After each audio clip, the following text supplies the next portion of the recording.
So today we're going to be talking about a fundamental concept that's integral when you're looking to build muscle, when you're looking for hypertrophy, and that's going to be progressive overload. So what is progressive overload?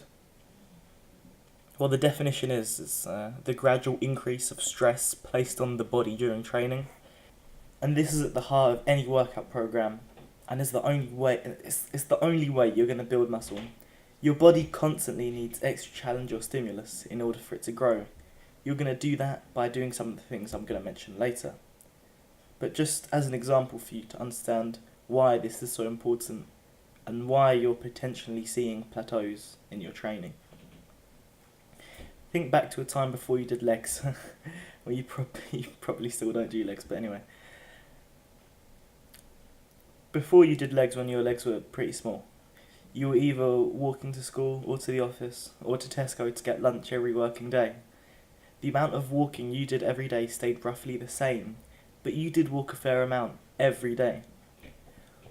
And walking itself works out many muscles, but primarily the quadriceps and the hamstrings. But it does work your entire, just like lower body really. And you worked your lower body out every day. But your legs stayed the same size. I mean, you don't have tree trunks for legs, or you didn't when you started training at least. They didn't grow.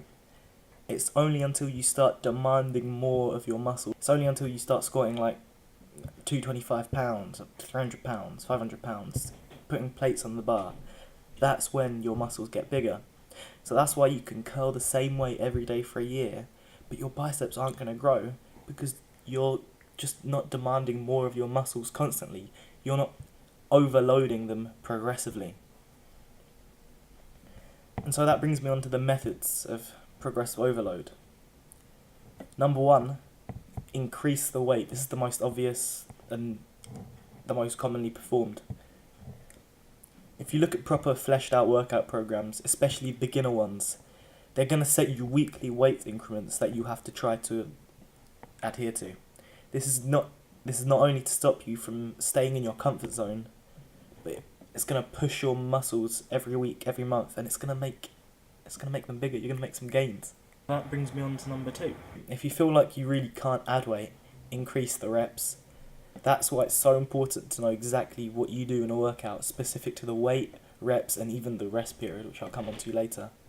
If you could only do 7 reps last week, try force yourself into that 8 to 10 rep range. Force your muscles to work even harder than they did last week or 2 days ago. Third way, add sets, increase your training volume.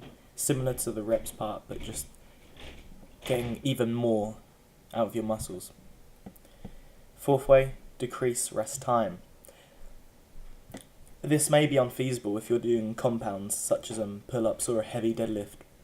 But if you're doing an isolation like the bicep curl or the tricep pushdown, minimize rest time. Keep your muscles pumped and straining. Another way, this is the final way I'm going to talk about, is improving form.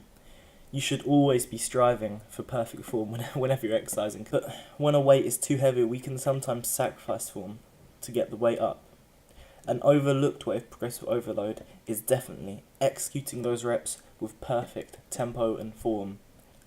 And a sub-branch of this is definitely slowing the tempo, slowing down perhaps the eccentric movement on the barbell bench press. Doing something like that. It's going to get more of your muscles, it's going to get more out of your muscles, and it's going to enhance progressive overload. So that was the first training fundamental.